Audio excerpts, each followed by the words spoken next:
Used to Be Your Neighbor podcast. Join us for real homeless talk. Hello, my name is Yvette Fintland, and I'm here today with Advocate Paul Reed and the very beautiful, talented Jenni Alpert, AKA-CAMI. So Jenni, tell us today about your life story and how you got involved helping the homeless. Wow, that's a huge opener. Thank you so much for having me on your podcast. You're welcome. Well, I was adopted out of the foster care system when I was 4. And years later, after being raised by incredibly thoughtful, stable parents who helped foster my creative endeavors and my education, giving me all sorts of experiences and tools, I was very curious to know where I came from. I've been a singer-songwriter, a touring musician, a philanthropist, and a volunteer for many different organizations over the years. Very inspired by helping make change in the world. But what I didn't know was where I came from. So about 8 years ago now, a private investigator met with me and helped me look for my biological past. I knew some biological family members, but I didn't know the heart of my birth parents' stories in detail and where they were and where they came from, except for the note that I had received that my birth mother had passed away on the sidewalk. So upon that information, I was given a bunch of papers and I sifted through the court notes to learn more details. And it aligned with my, what I call belt of tools and my preparation in life that was indirectly leading me to this moment. What I would say going in the field, which is on the streets, with the tools and the skill set and the preparation as much as anyone can have, to go see my living biological family member, to see where they were and how they lived and who they were. And initially that was just the idea, just to find out where I came from. Turned out, and actually this is like the month anniversary of us bonding and him making this pivotal change in his life. So interesting, August being that. But anyway, one day I went in the field following his social security number, knowing that he frequented most corners of the world as a homeless individual, in and out of jails and prisons for the lifestyle that he kept to use drugs to feel better. That was a lot of most of what I knew. And since I had already built rehabilitation, creative arts programs for the men's correctional facility, jail, downtown, and had already worked with homelessness organizations in my youth, foster care organizations, rehabilitation organizations, doing creative arts wellness programs as a volunteer and as a designer of these things, it just was really well fitting that when I went in the field and found my birth father alive in a bush, literally like right there in an alleyway, and bonded with him, it was extraordinary to discover he was an incredible musician and a savant of many strengths, a chess player, a card counter. He was just really a brilliant storyteller. But he didn't see himself that way. He was just a person. I saw him as a survivor. And I saw myself. I saw an extension of myself. I saw the man who I said invented me, gave me life. And in the 3 weeks that I spent with him, getting to know him, sharing with him very little about me at first, really learning, we read children's books together, we played music eventually together. I brought tools for him and I learned his stories. I introduced him to craft coffee. I went by my name Cami, which was my intended biological name, Cameron. It was changed in foster care to Jennifer and eventually shortened to Jenni Alpert for my music career. But to be smart, I did a lot of what I call creative solutions, solving suggestions or out-of-the-box preparations in order to be safe, to take things one step at a time. But every minute turned into a moment that ended up unfolding the rest of our lives together. And ultimately, after those 3 weeks in the field, on the streets with my birth father, he decided to change his life on his own, really. He was tired, though.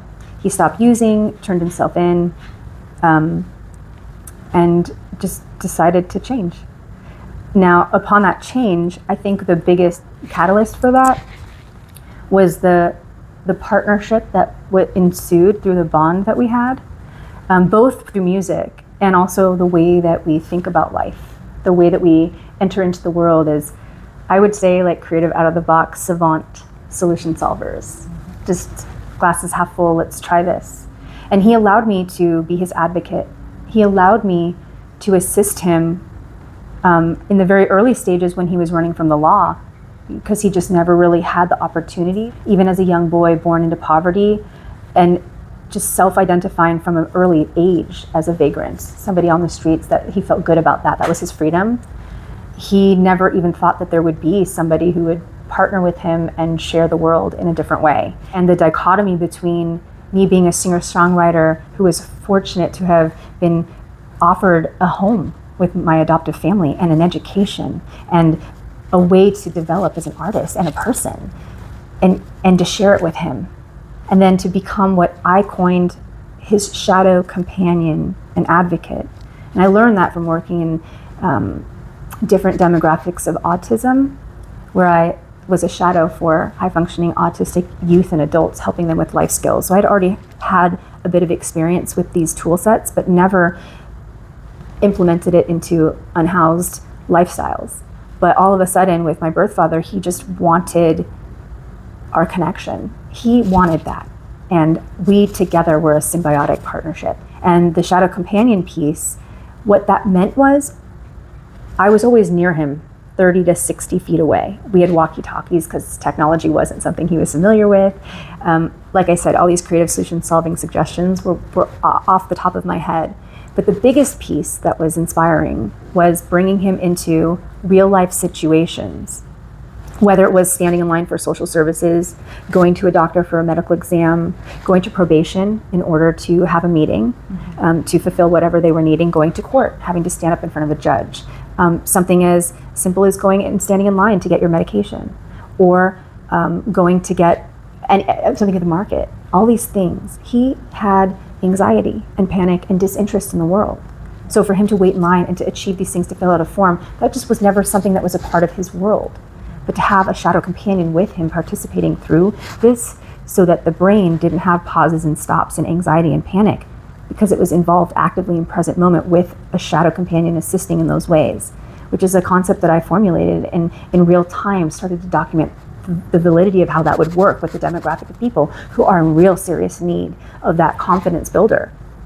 It allows an individual to actually go through temporary housing, permanent housing if it's possible, any area of their life where they can grow and transition in some sort of transformative way. They have a support system outside of the otherwise huge support system that's been developing for years to help homelessness shift so that there is a different way to be and a different way to help, with all the services that every single organization is trying to put together, from housing to mental health to healthcare to food and supplies and everything. The one piece at the time in 2016 when I started that I really saw was missing was the wellness piece of self-identification, where people were not necessarily aware exactly of where they were in their spectrum of healing, whether they wanted to or were ready to or even could identify as self. I wanted to be the person that comes in through an organization of my design to support them with the shadow companion concept so that they weren't alone, to work with them, and to be able to identify at any moment if there was going to be a break. I already knew the resources that were licensed and ready to help them, and I would be the trusted resource to help guide them there. So with my birth father, Don, it was really extraordinary because he ate it up. He really let me be his shadow companion, and through 5 years together, he really pivoted. And my little term was that he self-identified as a vagrant and transformed into a self-esteemed volunteer. Because a lot of the things that we did outside of the list that I shared, I also made sure that the creative arts were implemented every step of the way. And the biggest piece was bringing him into organizations as a volunteer and a speaker and a performer with me, utilizing our biological reunion story as the platform to feature his guitar talents and to feature his storytelling skills and his charisma and our story together, because ultimately he helped heal me too. Yes, that's wonderful. What a great story, Jenny. So tell us a little bit about the nonprofit organization that you actually founded. In the beginning, it was just ideas. And Dawn and I just would go in the field right away, and we would do things in the fields. Basically, I brought him through every element and stage of my own life to get to know my birth father, and volunteering for organizations was a big piece of it, and music was the other piece. We happened upon the Van Nuys Rescue Center, which was run by Hope of the Valley. At the time, it was a day center that provided meals at lunch and social services in a little area. And they rented out a church, and there was a back area that an AA meeting was held. One of the things that I had learned was that what will help the court system is if you go to AA meetings proactively and get signatures. So one of the family fun field trip adventures that Dawn and I would go on, besides exploring craft coffee he had never seen and going on nature walks he had never done, taking horseback riding trips, going on boat rides and all these fun things, we would volunteer and do really detailed work in the community so that he had a sense of self and strength and productivity in the world. So when we happened upon the Van Nuys Rescue Center for Hope of the Valley, it was so perfect. We found it because they had that AA meeting, and we were initially just going so that Dawn could go to an AA meeting and speak. And he had been an addict all his life, and he chose to do that to feel better. So to actually go to an AA meeting was just like, ugh, but he went with me and it was different. And when we started to see Hope of the Valley there, and that there was a center that had resources, I thought, let's learn about these resources, Dawn, and we'll figure them out, and I'll shadow companion you and be your advocate as we connect all these resources and build your life. And for the Olsen file, which is a term for prisoners who all the things that they do wrong, I said, for the size of your Olsen file, because he was a repeat offender, let's say, for petty crimes to live his life the way that he knew how. I said, let's create a reverse Olsen file for you. And we'll just start day by day, minute by minute, moment by moment, doing different things that build you up. If it starts out with getting an ID, getting GR, getting food stamps, getting Medi-Cal, getting health care, visits with the doctors, figuring out what's going on with you, finding your qualifications for SSI, projecting for SSI, figuring out housing opportunities, figuring out productive positivity for you. All of these things became the pivotal pilot program that ultimately helped Fine Arts Revolution, Inc., the nonprofit that I founded, be born. So in a lot of ways, my birth father, Don, was like the pilot participating community member. 3 years after his passing now, within the last 1 year, we legitimized as a 501c3. The heart of our program, inspired by Don really, is to create creative arts wellness programs and provide tailored services, tailored wellness services for our unhoused community members and for those who are in transition. Sometimes they're still on the streets, sometimes they're in temporary housing, and sometimes they're already in permanent housing. But wherever they are in the stage of their development and redesign, we follow them. And we offer a stability through the creative arts and through shadow companioning if they want that third service.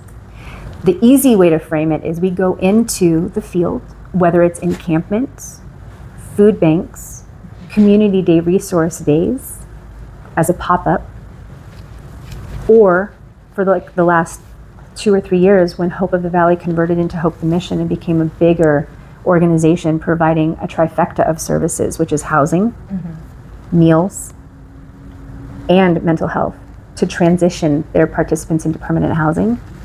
A monster organization, very much mirroring LA Family Housing, some of the other organizations down in LA, but they focus on the San Fernando Valley and further out.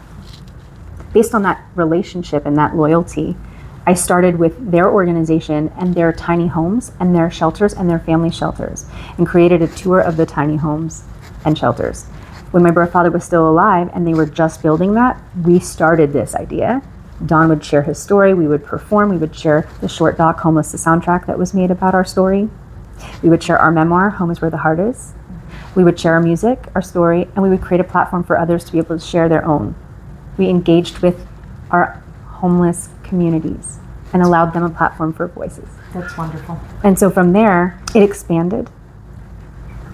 I started to realize creating art, writing their stories, sharing anything that was expressive was a very healing piece. So we encapsulated music, art, craft, spoken word, in experiential components and interactive components. My board formulated. We created the soundscapes of Hope Wellness musicians and instructors. We would go into various locations. Mostly we started with the people that Dawn and I were connected with. So Hope the Mission was one. Hollywood Food Co., which is a food bank, incredible, feeding everyone all night, every week, all year long. Fantastic. And we perform music and offer open mics for them. And then the final piece was connecting with Be a Little Better, which is a new nonprofit that focuses down in Skid Row. So we ended up expanding from the San Fernando Valley to Hollywood and down to Skid Row, which for me on a personal level is really special because until we hit Long Beach, of course, we really have the four pinnacles of all the areas that Dawn, my birth father, was homeless for most all his life. That is fantastic. We actually just did a couple of interviews with Be a Little Better nonprofit as well. And we have volunteered with them as well to feed on Skid Row. So we know Steve and Byron quite well now, and they're wonderful people, great nonprofit. They're definitely up and coming nonprofit company that are doing the right thing for the right reasons. And so that's wonderful to hear. So Jenni, tell us also a little bit about the other nonprofits organizations that you've actually worked with aside from Be a Little Better. Sure. When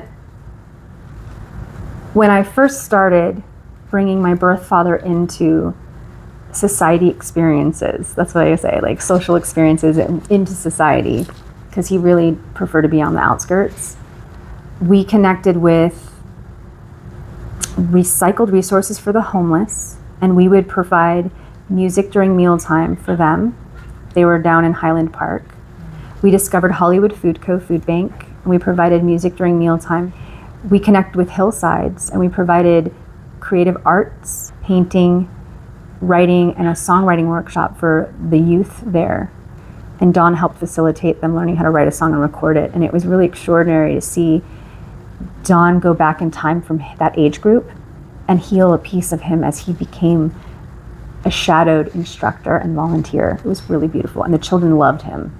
Then we focused for a good 2 years on working with Hope the Mission in their early stages of development as they built tiny homes, shelters and family shelters, and infrastructure. Every organization starts out designing and developing on the fly because your mission is so valuable and important that you focus on the doing, and oftentimes you have to rewind and pick up the pieces of some of the infrastructure inside. And it takes time you learn along the way, especially a machine that moves so fast. And we, Fine Arts Revolution, were very fortunate to have that grandfather relationship from the years prior when Hope the Mission was Hope of the Valley, and my birth father, Don, and I happened upon one of their sites. So as they grew and developed their infrastructure with the tiny homes, running it, managing it, the shelters, the family shelters, they ultimately expanded, built a kitchen, then they ultimately expanded and have their own mental health, department. And with all of these components in mind, there's partnerships, there's contracts, there's liability, and there's all sorts of details to consider, and you're doing it in the movement. We were a rogue, small, creative arts, wellness, developing nonprofit, going in the field, creating pop-up music and arts workshops for those experiencing homelessness and for those in transition to have opportunities to self-discover, self-express, or simply just receive a moment of peace in their life and their day. My Soundscapes of Hope Wellness musicians would perform live during meal times. We would open it up as an interactive for an open mic so that anyone who wanted to engage, we could facilitate that. My creative arts wellness instructors would partner with me, and we would go in, we'd bring out a whole paint palette so they could make paintings and write their stories if they wanted and express themselves. And I created a newsletter called Village Voices, where all of the tiny homes, all the content that was created over the course of a quarter was then implemented into a newsletter with resources for them, and then they all received it over Christmas time. It was really special. So all these programs are classified as wellness programs designed to give people an opportunity to have a creative expression or a creative pause in the hustle and the bustle and the stress of going through the process of transition or transformation. And so there's a third component, though, to the nonprofit that has been in several incarnations. And it's a really cutting edge piece that is a challenge for a lot of housing organizations. And I can completely understand it. It's kind of what makes me, and us very unique. And what it is, it's the shadow companion advocacy piece. It's the third part of our programming. The first being creative arts wellness programs for adults and seniors. The second being creative arts wellness workshops for youth. So there's a whole different approach when you're dealing with youth and families. And then the third piece is the shadow companion advocacy piece, which really was something that was the most thrilling for my birth father, because it was a component he never had in his life. He represented a demographic of real need to have somebody there, a life coach sort of persona, but you're not really coaching them, you're redirecting them with a certain set of skills that I had obtained through UCLA. So I had certifications and preparations and experience and was designing this concept. And with Dawn's success, when I would go into the tiny homes and the shelters where adults were just thrilled to be a participating community member with creative arts, there's so much talent there. There's so much talent. So wanting to do art installations to feature their voices would be natural. To create open mics and spoken word avenues for them to be featured and perform, share their stories in reflexiveness of what Dawn used to do, totally natural. But to be able to court them through the process socially and emotionally, some of them came to light that it wasn't even just through the creative arts that they struggled, but in areas of their life. And they wanted to be a person connected to a shadow companion. So I was in the process of developing this, and 5 participants started the movement, all of different backgrounds and demographics, and we did a special intake, a special contract with our liability insurance, and really started to develop this with a plan to perhaps even go to legislation and say, hey, this is something that we need, a regional center specifically for this.